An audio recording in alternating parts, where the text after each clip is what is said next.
In this episode, I want to talk about how important it is to map your career journey. Do you know where you want to end up eventually? Have you thought about the steps that you'll need to take between now and then to get you to where you want to go? And that can be a mix of employment. It can also include entrepreneurship, and I want to talk a little bit about how important that is too. This is Invincible Career, and I'm Larry Cornett.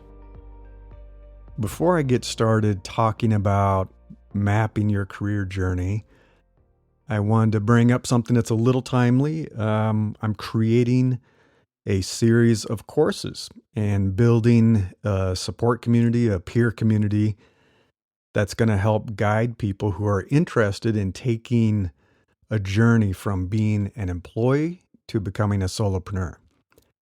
So the launch date is going to be in 2022, so it's no time soon.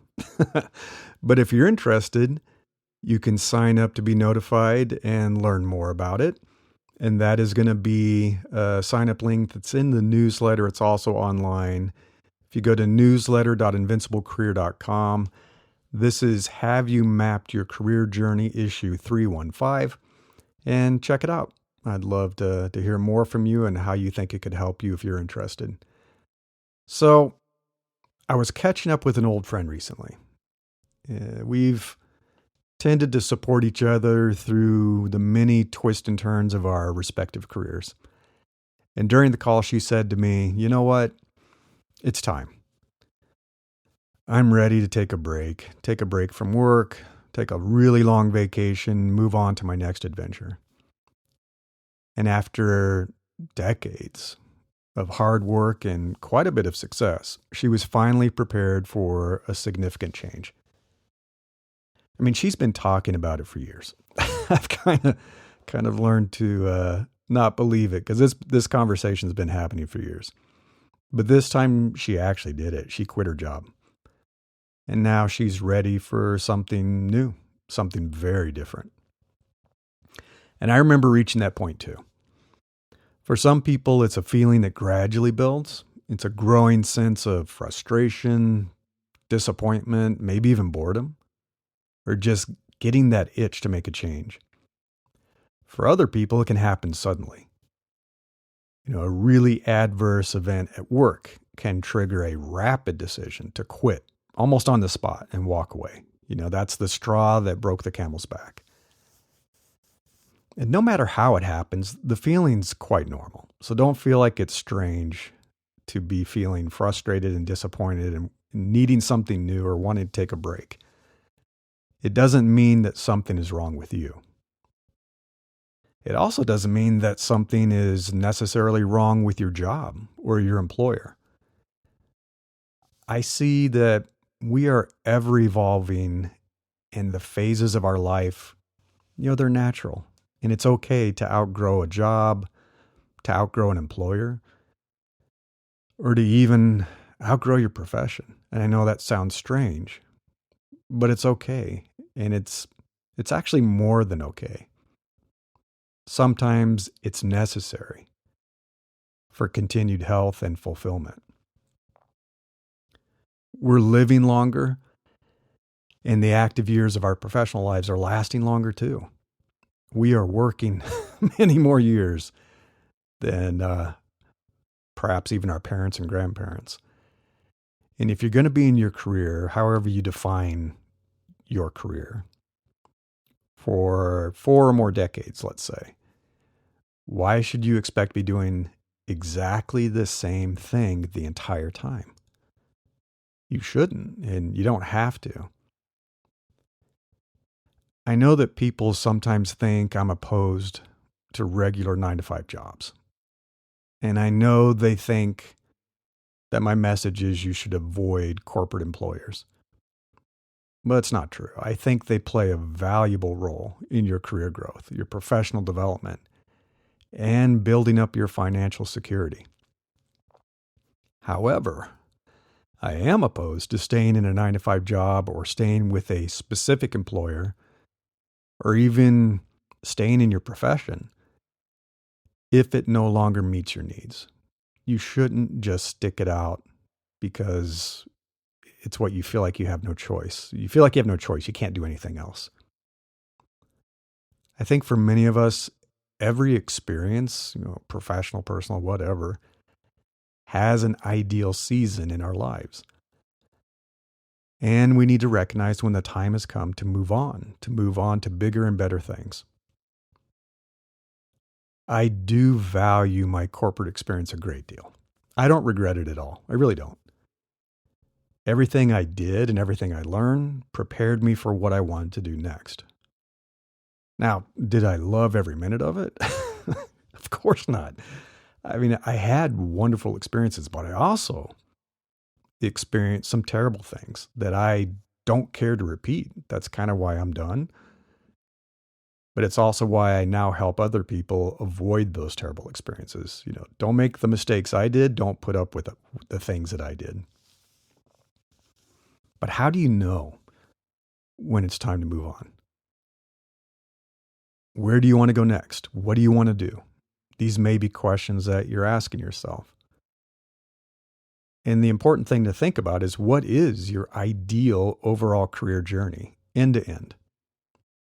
Have you created your map to intentionally plan your path to get from where you are today to where you want to end up eventually?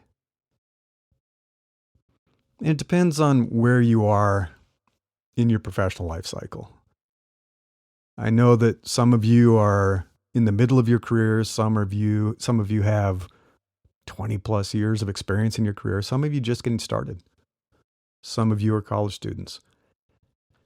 And I do believe that the whole journey starts with your education. Now, is college necessary for everyone? Of course not. There are many successful people who never graduated from college. Many people dropped out of college to start their own business, and they made it work. However, even if you do decide that an advanced degree isn't right for you, continuing your education in some way is always a wise career investment. With all of the online resources we have now, the modern world makes it easier than ever to educate yourself. You don't have to go to school to get educated. You have access to millions and millions of books, hundreds of thousands of courses, mentors around the world. They're all readily available. You can find all of these things and educate yourself. And indeed, the value of a traditional college education is increasingly being questioned. Many top employers, for example, Google, no longer require a degree. They used to. They don't anymore. Now, for some professions, you just can't get away from that. I mean, you can't get away from having a formal degree and other types of certifications or passing exams to do what you want to do. For example, my brother is a surgeon. He had to get a degree. He went through intense training. He had to specialize. He had a residency program. Because I don't think you'd want a self-taught surgeon operating on you. If it's a viable option for you, I still do recommend that you pursue an education that takes you out of your hometown. For example, all of my children have college degrees, or they're currently pursuing them. Why did we make that choice? Why did I decide that this would be important, even in a world where a degree may not be entirely necessary? And we made the decision because I think a college experience changes you in several valuable ways. Some of the benefits are clear. There's specific training you can receive for some professions. It's still true for now that the earning potential is higher for people who have college degrees. While other benefits are intangible, but they're incredibly valuable. And a few examples. One is it can help you have a network that can help you later in life. And I'm sure you've heard about the connections people at Harvard have or Stanford. It can help you land a job. It can help you with business deals. You can find investors.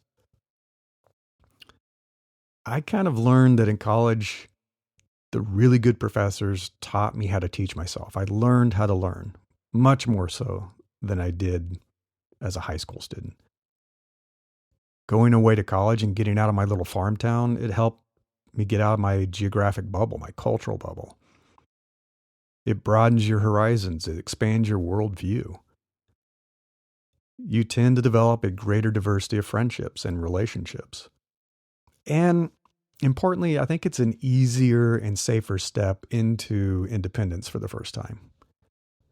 I think it's hard to move out and move away and jump straight into life and be all on your own. College is a little bit of an easier step to being independent, breaking free from your parents, living on your own, but not entirely thrust into the cold world. The experience of going away to university, it changes you for the better. Are there exceptions to the rule? Absolutely. I'm talking about data in aggregate across millions and millions of people. I'm not talking about individuals. You have to think about this is data looking at millions and millions of people. Of course, there are college-educated individuals who are selfish, racist, sexist failures. We all know a few of those, don't we? Some of them get elected. And there are individuals who never attended college who are amazing, caring, open-minded, and greatly successful.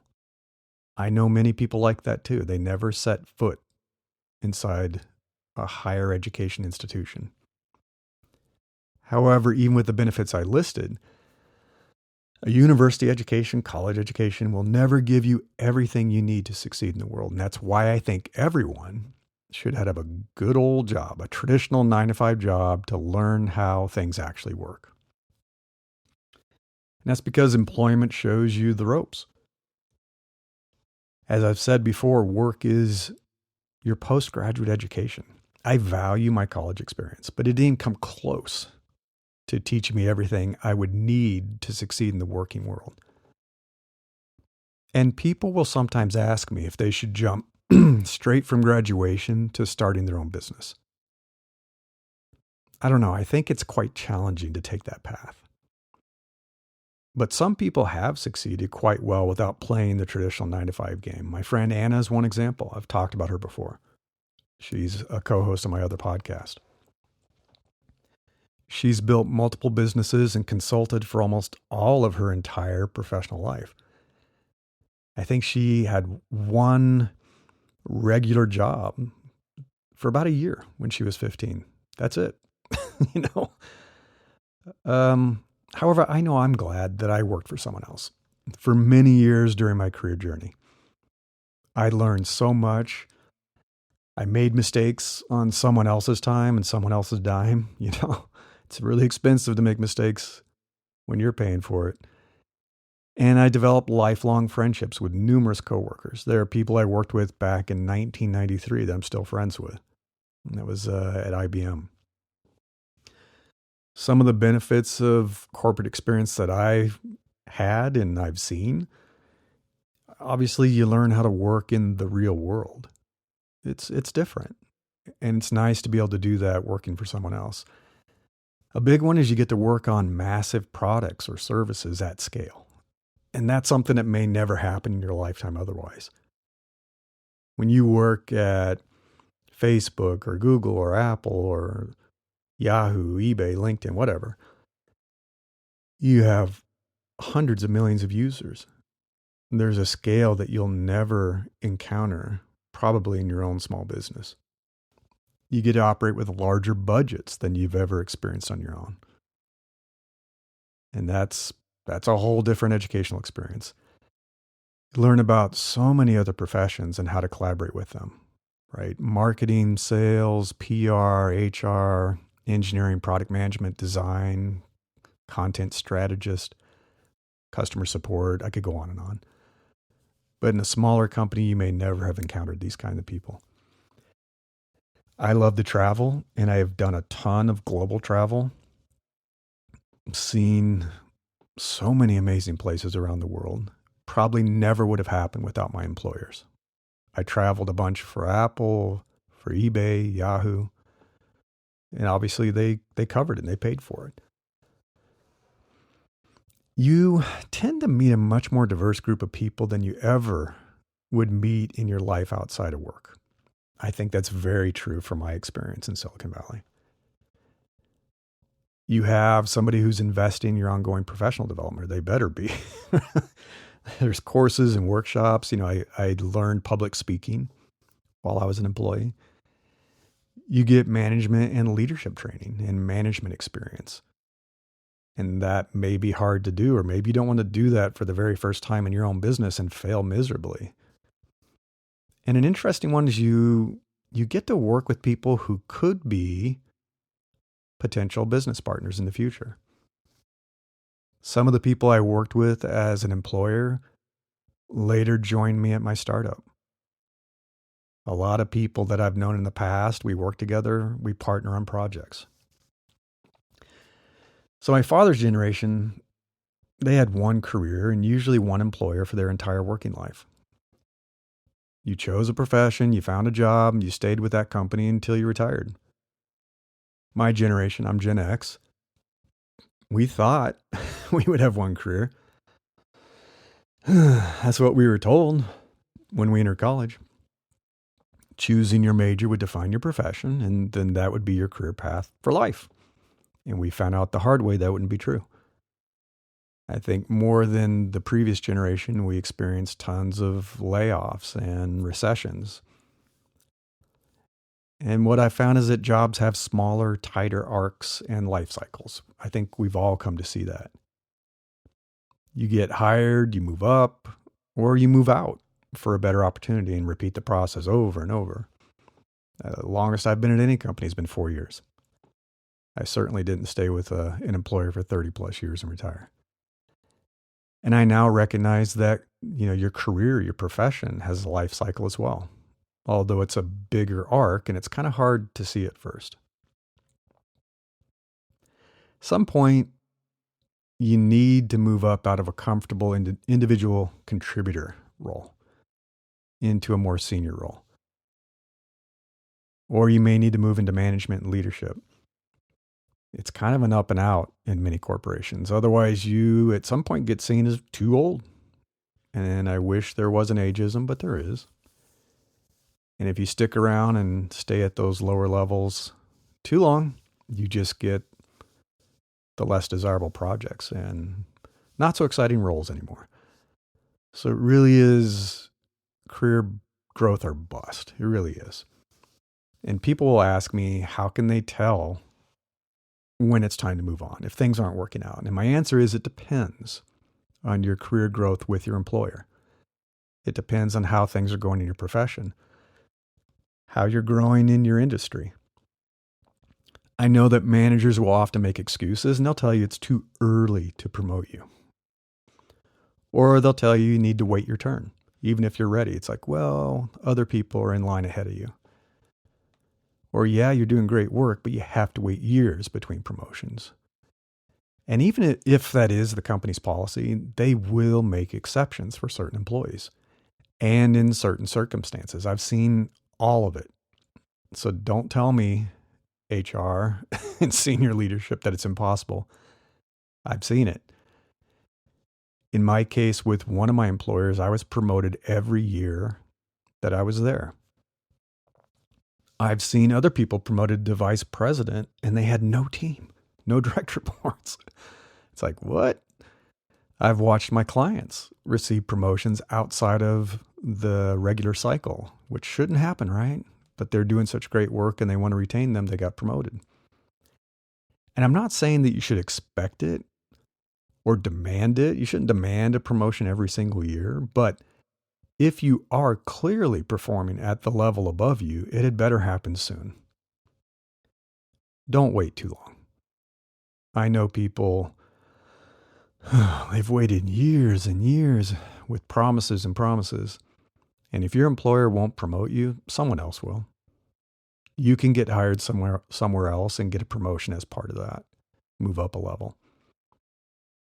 It does make sense to stay in a job as long as you're still growing and everything's moving up and to the right. And you're still feeling satisfied with your job. You're feeling fulfilled in your work. And now I know some people can be happy if things level off and stay the same. They could stay at the same level forever. And that can be okay if the employer is also okay with that. They don't define themselves by their work. They define themselves outside of their career. For them, it's a paycheck, and that's all, and that's okay. But if that's not you, and you expect more, you may eventually hit a ceiling or a plateau in your career growth with an employer. You will have either made it as a senior executive or you've missed your window of opportunity, if that's what you want. And this, quote, expiration date, it does vary by industry, but I think we all know it exists.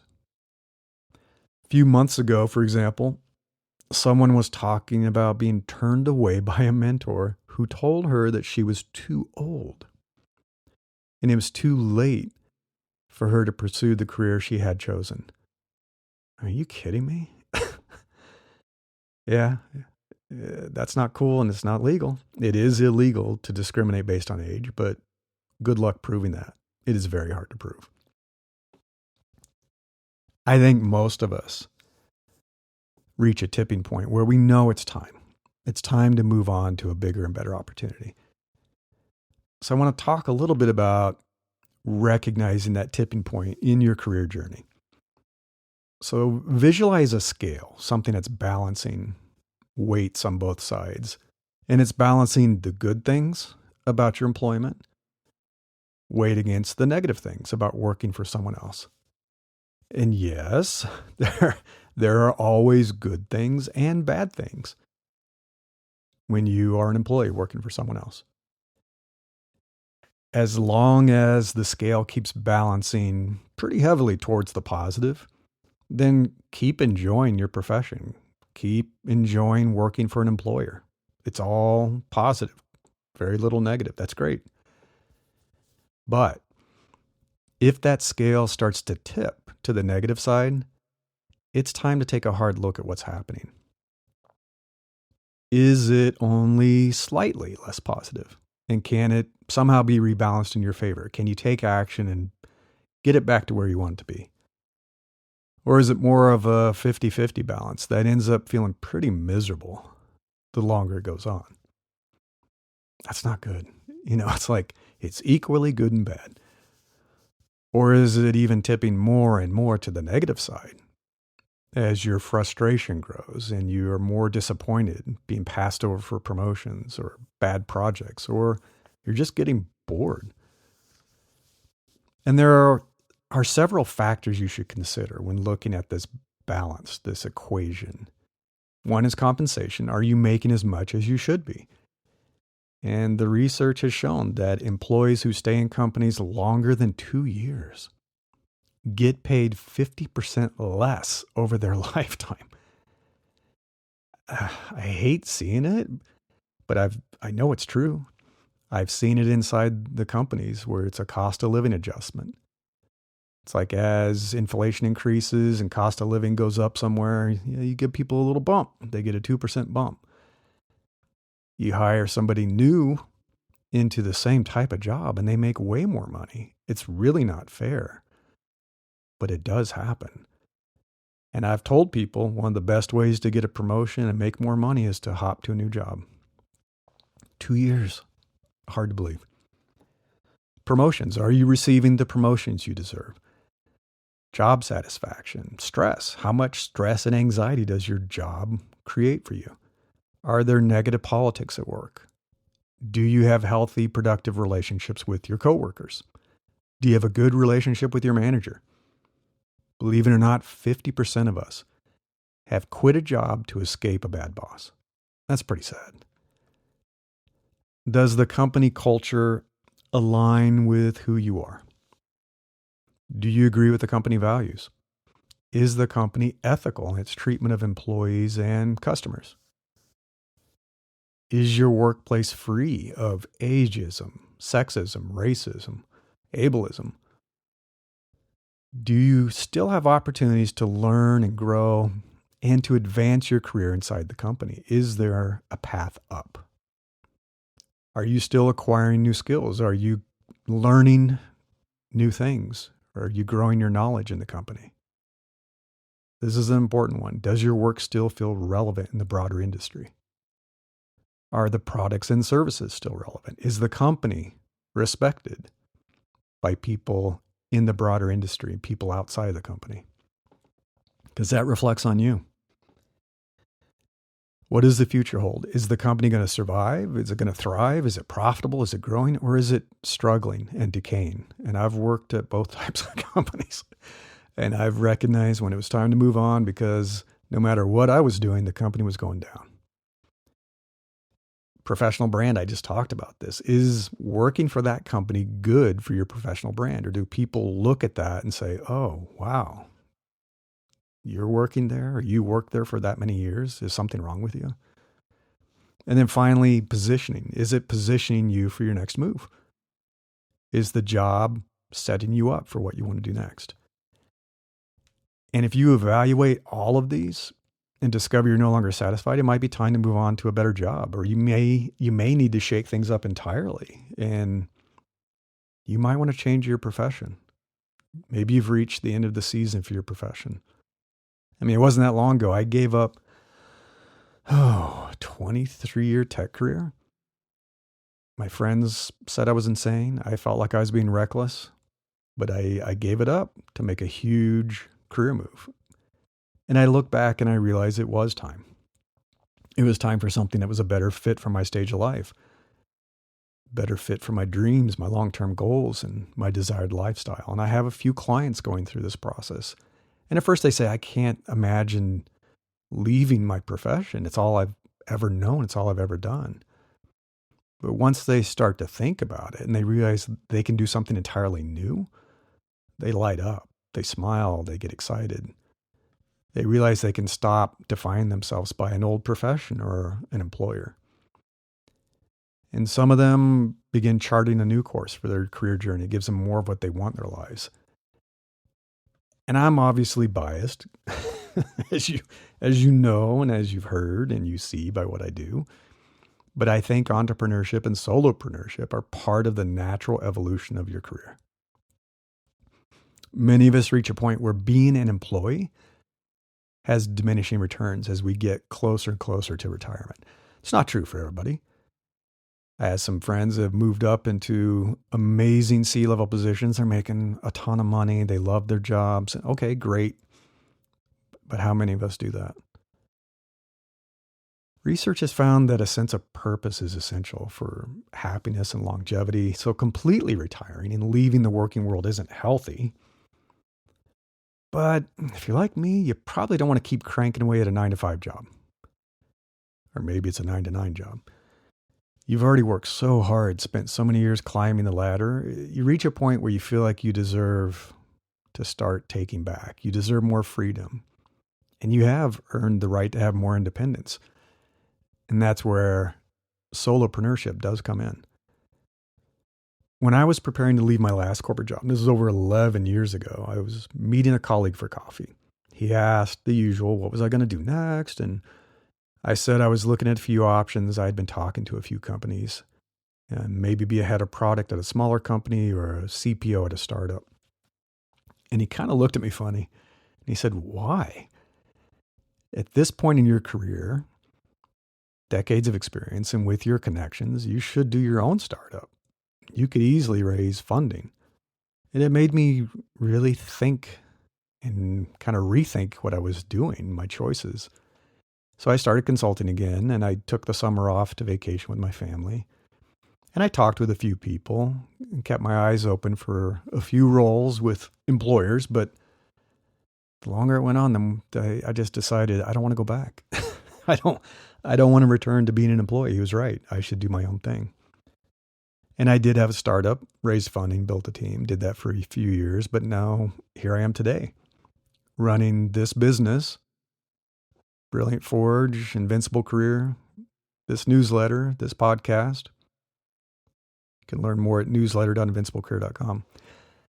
I've been running this business as a leadership and career coach and business advisor for years and years now, and I love it. I just can't give up the independence and freedom it provides me. And of course, not everyone wants this. But for the few of us that do value our time and our freedom more than money, we can't imagine living our lives any other way. And I'm not saying you have to give up money entirely, but it shouldn't be your primary driver if you want more time and freedom. As I said earlier, I do cherish my experiences in the corporate world. It taught me a lot. It was an investment. However, it did become a series of diminishing returns, and I knew that my time in the corporate world was coming to an end. So rather than riding it all the way out to the bitter end, being that 70-year-old guy working in the corner, I decided to exit at a high point. And my ideal career journey has now enabled me to leverage everything I learned and experienced in those jobs and with my education to build my own business. And I get to define how I choose to work, who I work with, when I work, where I work. I know that entrepreneurship may not be suitable for everyone, but I ran some surveys recently on LinkedIn, Twitter, Instagram. It was overwhelming. 60 to 83% of you are certain, absolutely positive, that you want to start your own business at some point in your career. 17 to 40% of you aren't sure yet. You're considering it. It's not out of the picture, but you're just not sure yet. And really only a very tiny number of people. I'm kind of surprised. It was 0 on a few platforms, 1 or 2 on another platform. Said, no way. Don't want to do the whole entrepreneurial thing. Just want to be an employee. So I think it's time to redefine what entrepreneurship means. It should be more approachable for more people. It doesn't have to be some overwhelmingly scary career move. I view it as a natural step on our overall professional path and life journey. And I know it could be very fulfilling and very rewarding. And I'm here to help. Obviously, this is what I do. I'm doing something a little new. I'm currently creating a series of courses and a peer community to help guide people like you on a journey from employee to solopreneur. The launch date is going to be in 2022. So no time soon. I want to make sure I build this the right way and I hear from you what you want. If you're interested in learning more, you can sign up to be notified. I included a link for that in my newsletter, both in the email and online. So go to newsletter.invinciblecareer.com. This is Have You Mapped Your Career Journey, issue 315. And you can sign up to learn more. No commitment, just learn more about this journey from being an employee to becoming a solopreneur. Hope to hear from you soon. Thanks for listening. I hope you enjoyed this episode, and if you would like to follow upcoming releases of the show, please subscribe. And as always, I appreciate your ratings and reviews. Thank you. If you would like to learn more about Invincible Career and the podcast, you can visit invinciblecareer.com. Until next time, I wish you the best of luck in becoming an opportunity magnet for the best things in life.